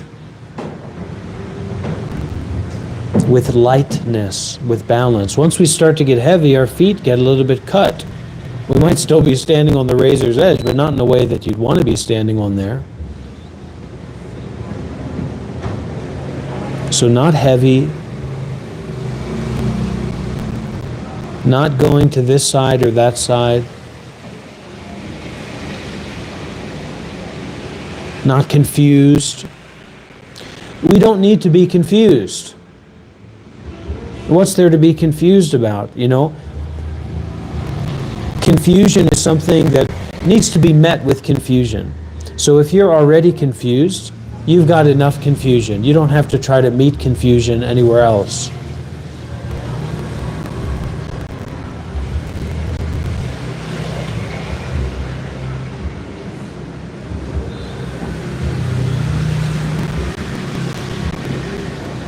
waking up through confusion. It's another ingredient. Suffering is an ingredient for the delicious soup of Nibbana. No, you're thinking already, so how can you quiet all thoughts? You've already made the mistake. Now you receive the answer. So just allow the answer to be clear and pristine and precise and vivid. Be overwhelmed by the clarity of mistakelessness.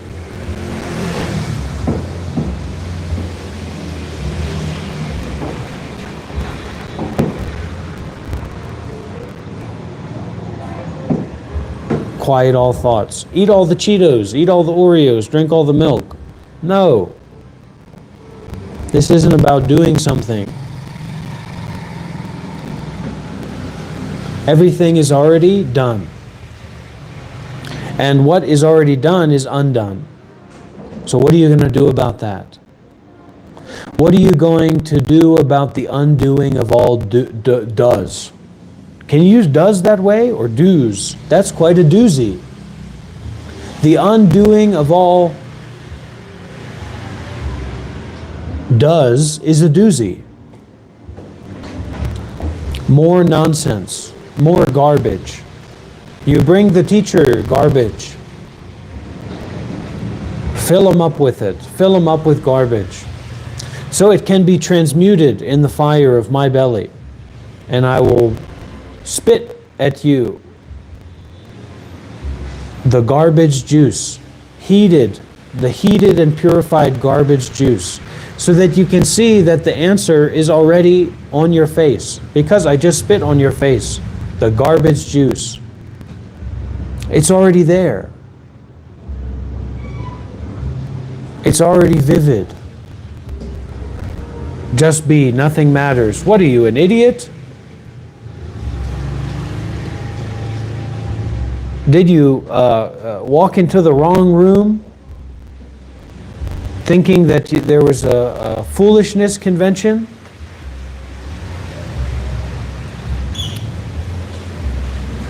Not is or isn't. Not about or not about. Not itself. And you weren't willing to listen to the answer. So your stupidity shows again.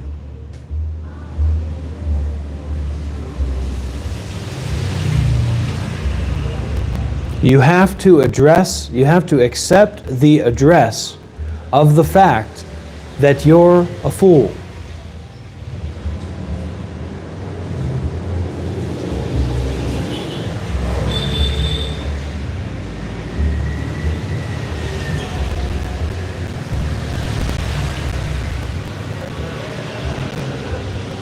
No, you are a fool. Nope. Well, maybe in the next life you'll at least be a generous fool.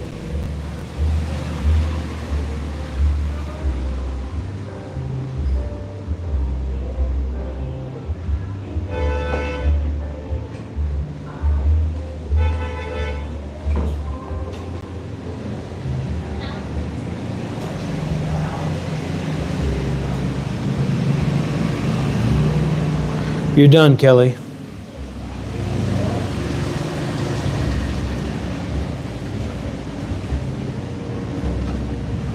Five-minute timeout for your lack of obeisances. Meditate for 5 minutes, then you can come back and ask another question.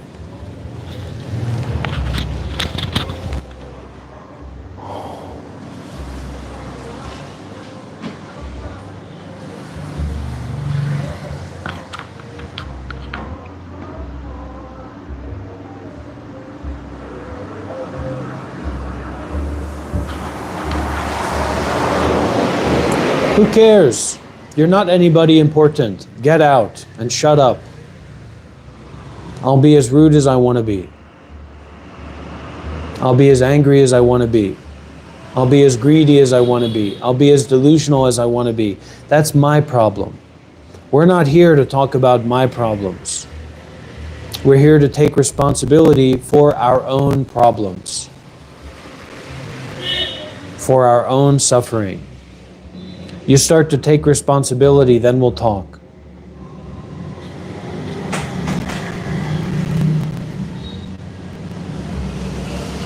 Jim, I'm going to be honest with you. If you were right here, right now, you'd be in for a big surprise.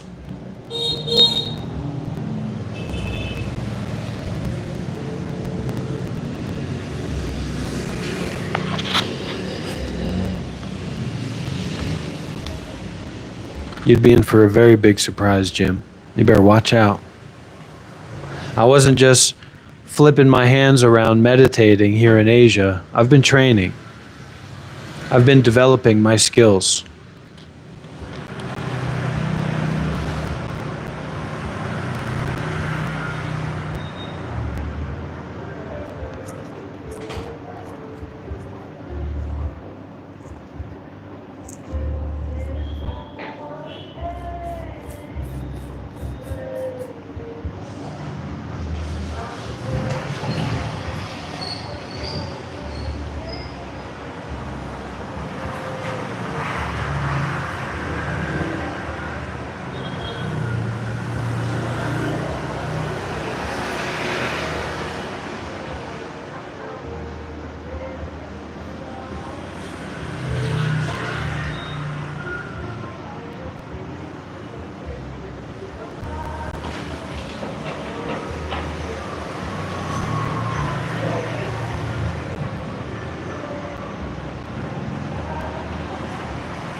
Jim, this is your final warning.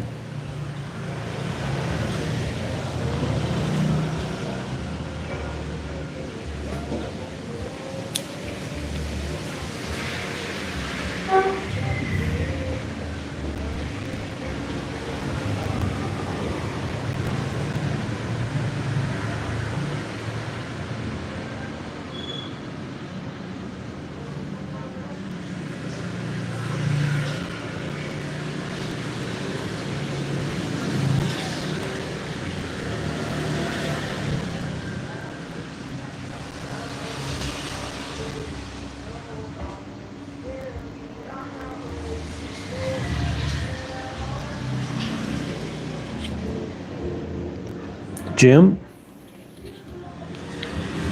I'm going to tell you this one time, and I'm not going to tell you this 2 times, so I want you to listen closely, Jim.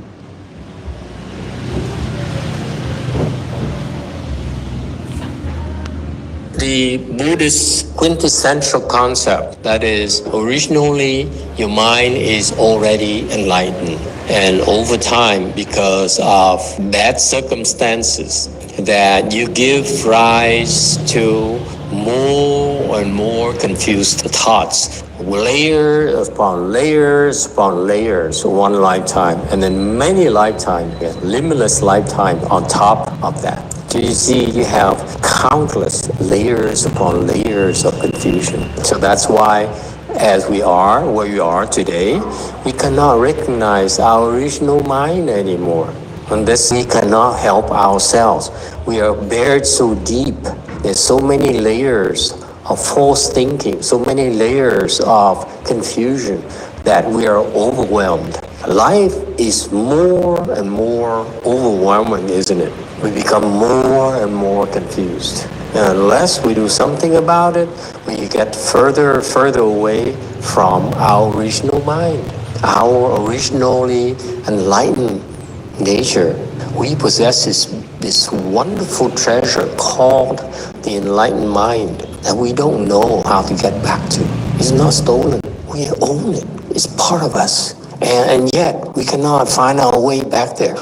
The Buddhist quintessential concept that is originally your mind is already enlightened, and over time, because of bad circumstances, that you give rise to more and more confused thoughts, layers upon layers, one lifetime, and then many lifetimes, yes, limitless lifetime on top of that. So you see, you have countless layers upon layers of confusion. So that's why, as we are where we are today, we cannot recognize our original mind anymore. And this is the human tragedy. We cannot help ourselves. We are buried so deep. There's so many layers of false thinking, so many layers of confusion that we are overwhelmed. Life is more and more overwhelming, isn't it? We become more and more confused. And unless we do something about it, we get further and further away from our original mind, our originally enlightened nature. We possess this wonderful treasure called the enlightened mind that we don't know how to get back to. It's not stolen. We own it. It's part of us. And yet, we cannot find our way back there. The Buddhist quintessential concept, that is, originally your mind is already enlightened. And over time, because of bad circumstances, that you give rise to more and more confused thoughts, layers upon layers, one lifetime, and then many lifetimes, yes, limitless lifetime on top of that. So you see, you have countless layers upon layers of confusion. So that's why, as we are where we are today, we cannot recognize our original mind anymore.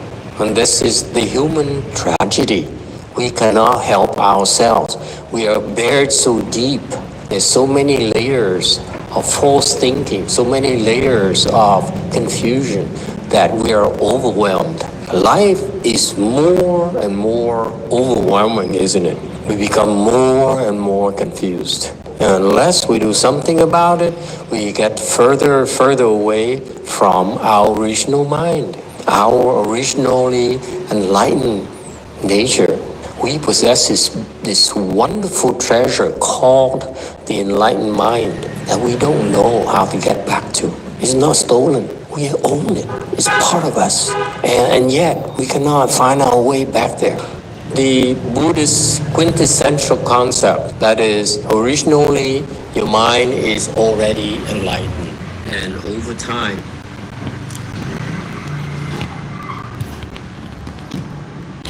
So I don't know about y'all, but sometimes I do. Sometimes I think about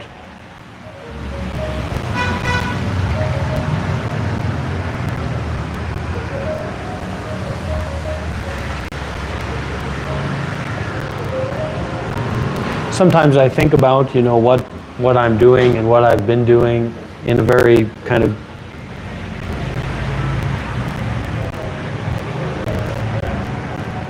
as much not bounded to time or like a big plan or a big idea as possible.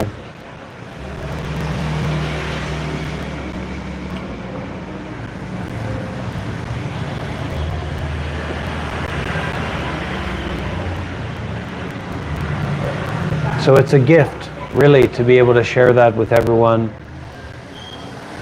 And, this is the deep work. We're here on YouTube Shorts.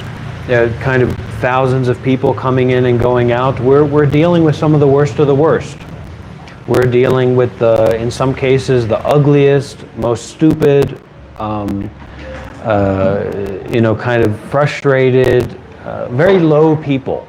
A lot of low people are coming into this live stream and getting a chance to listen to some teachings. And sometimes there is some wrath that relates to their disposition. So I hope that those people can really make use of it, because we just have a brief time together to get some impact, to make some connection, and making the best use of that time to point out directly the nature or the fault in their way of approach, the fault in their view. It's a real gift for them.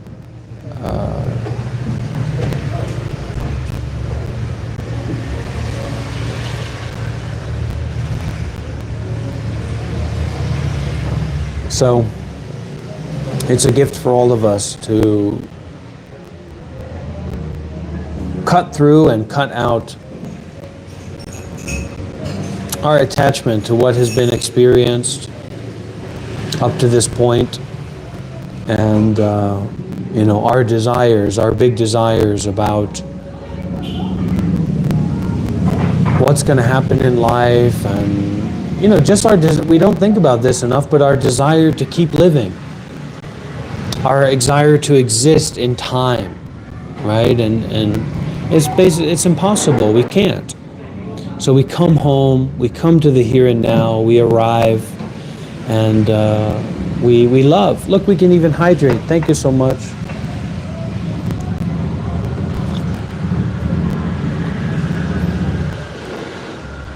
And I tell you that wrath, there's a lot more where that came from.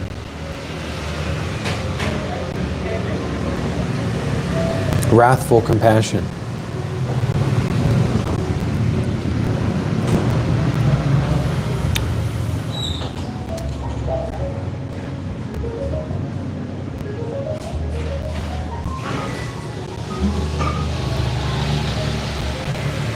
So we have to be ready to experience all kinds of difficulty, all kinds of intensity, all kinds of experiences that we can't understand, experiences that we can't put into a box. And our willingness to do that,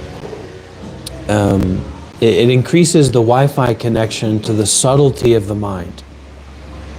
The mind is very, very subtle, very, very refined, very, very intimate, way more than we understand. We're a low people, right? So we raise our level, we raise our degree, we raise our attainment of non-attainment, slowly but surely, by listening closely, by listening deeply, by being genuine, by being authentic. Some people, they're so whacked out of their minds, meaning you and me. Sometimes we're so whacked out of our minds, we can't really show up and listen deeply and share deeply. And if we do, we better be ready for that wrathful compassion,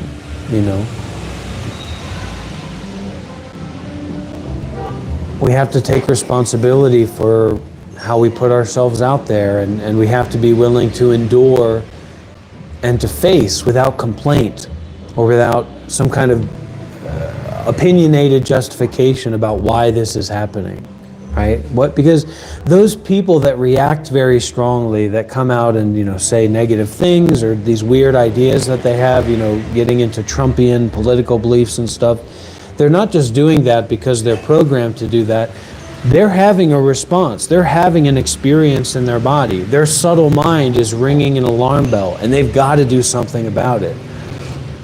And what they do about it is how they usually act in subtle ways in their lives. With anger, with frustration, with delusion, with greed. So I just want those people to stop. And I'm here to help those people stop.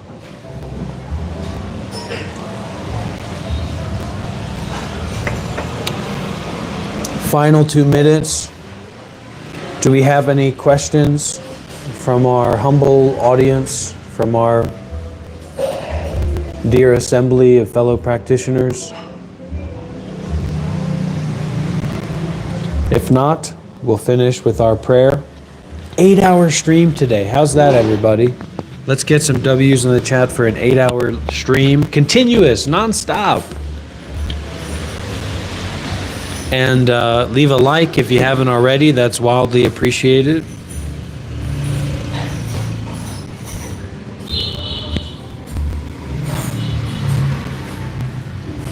Okay. So may all of the merits, all of the goodness, all of the developments that we have accrued, accumulated through this practice together by being concerned with the path of ending suffering, may these blessings and benefits be shared out towards all beings. May we not hoard or hold on to our blessings, but may we give out and share out and offer out all that which has been accumulated, offering and receiving forgiveness. Ahosi, ahosi, ahosi. Well done, good job, may it be. Sadhu, sadhu, sadhu.